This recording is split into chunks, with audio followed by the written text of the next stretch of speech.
House hacking is often pitched as the antidote to everything that's wrong with affordability. You know, like the Fed printing just billions and billions of dollars, raising inflation, dropping rates to the floor to avoid any sort of a recession while exploding housing values, or more recently, tariffs, making pretty much everything more expensive, as if the rising taxes and insurance premiums weren't enough. With all of that going on, is house hacking your ticket to home ownership or tenant hell?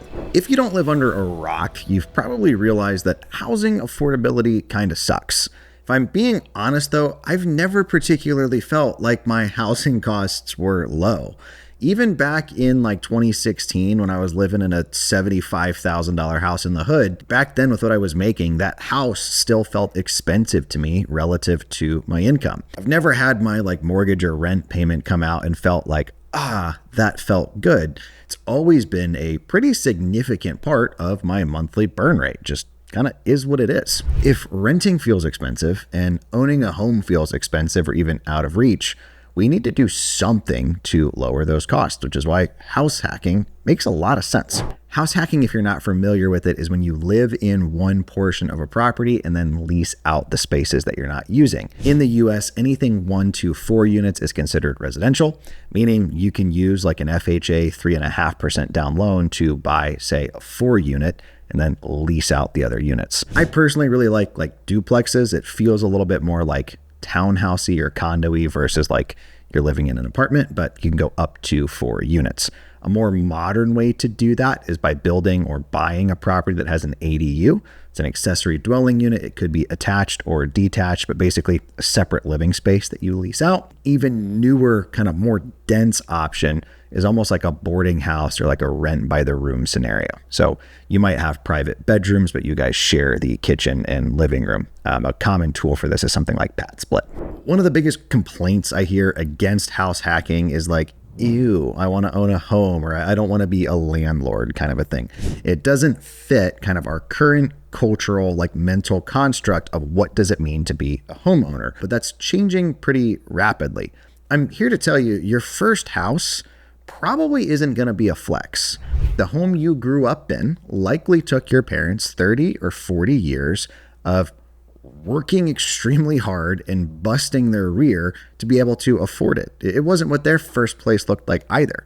So moving out of mom and dad's, you're likely going to experience some sort of a downgrade unless you just start off with some like banging 6-figure job right out of college. There is no shame in house hacking. If you're thinking about buying a duplex and renting out the other side, or renting out a room in your house, or maybe even building an ADU, there's nothing wrong with you to try to be financially creative. I've talked about this on videos on YouTube previously, so I'm not going to be shy about it. I live in a home that cost over $1 million, and the property has what's called a junior ADU, basically like an attached rental unit. I think a junior ADU is like 500 square feet or smaller. I'm right around like 450 square feet, which is about what my first apartment was. Now, historically, we haven't like rented out our junior ADU, but I have used it for employee housing for months at a time. We've let friends come to stay with us, and primarily it's been for when family comes to visit. However, we're kind of in a season where we want to see just how much margin we can create in our finances, and I think we're going to be renting it out come the new year. Not only am I going to rent out my junior ADU, we also have plans to build on our property, adding another full ADU. So I would have my property, an attached junior ADU, and a detached ADU on our property. It would increase our property value, but more than that, I think that we can rent it out for more than what it's going to cost us to build or finance those costs. I personally believe that house hacking is pretty much just going to become a cultural norm. I really don't see it going anywhere, particularly when it comes to things like ADUs. You can rent the space out without having to share your space. But let's look at how some other developed nations are doing it. So in Canada, the government will offset 5 to 10% of the purchase price of your home in exchange for taking that in appreciation or depreciation when you sell the property, or I think they have like a 25-year balloon. So for instance, if they put down 10% and your property went up by $100,000, you're going to be paying them 10% of that plus what they put in back. So they kind of get to benefit with the up or the down. The UK is kind of similar to Canada. You can do as little as 5% down, and they'll cover up to 20%. In an expensive market like London, they'll even go up to 40%. However, that's not free money. So they're going to want that percentage of the appreciation or depreciation.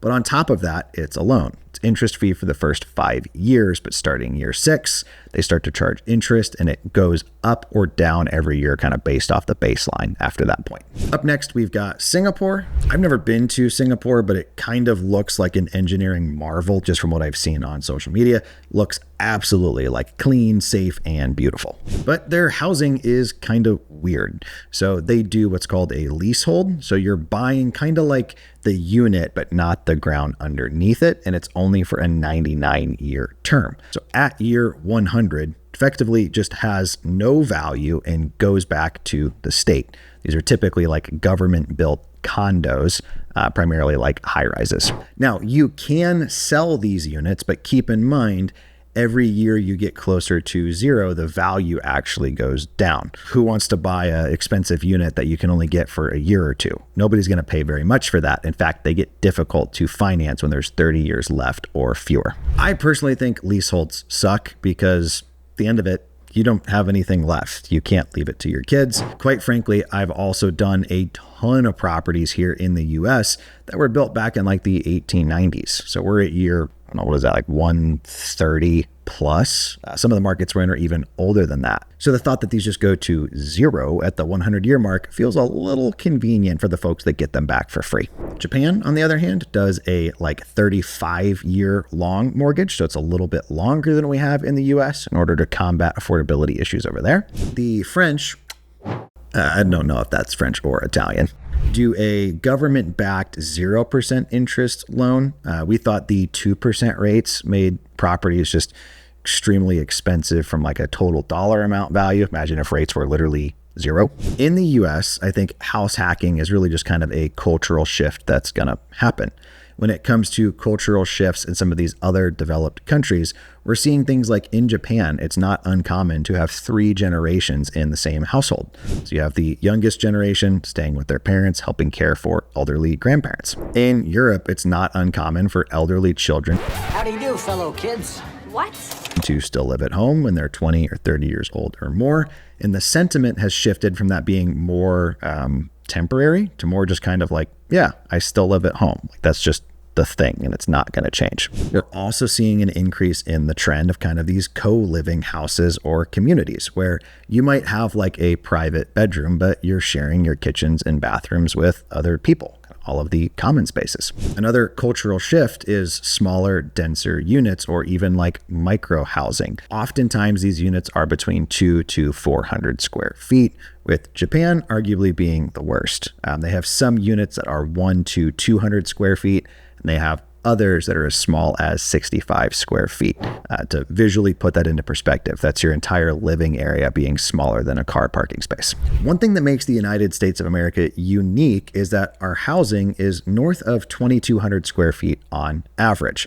A lot of these units in these other markets are condos in high-rise developments that are often quite a bit smaller, somewhere between like 700 to 1,200 square feet. The other unfortunate thing with those units is they're condos. So they also have HOA fees, which can be pretty ridiculous. In the US, what we're seeing is your money goes further, meaning you're getting a bigger place with more space. And in most instances, you're not paying for an HOA unless you're in some sort of like a newer build, but you're not really having like condo fees and all of that. House hacking is here to stay. Whether you're gonna buy a normal house and rent out a finished basement or maybe a room you don't use, if you're gonna build an ADU or buy a place that has one. I know when I'm looking at places, I only look at places that have ADUs now, or you're gonna buy a small multifamily like a duplex, triplex, or quad. It's not going anywhere. If you're looking to buy a home for your family, you're in the right space. I teach investors and agents how to find deals off market at less than what they're worth.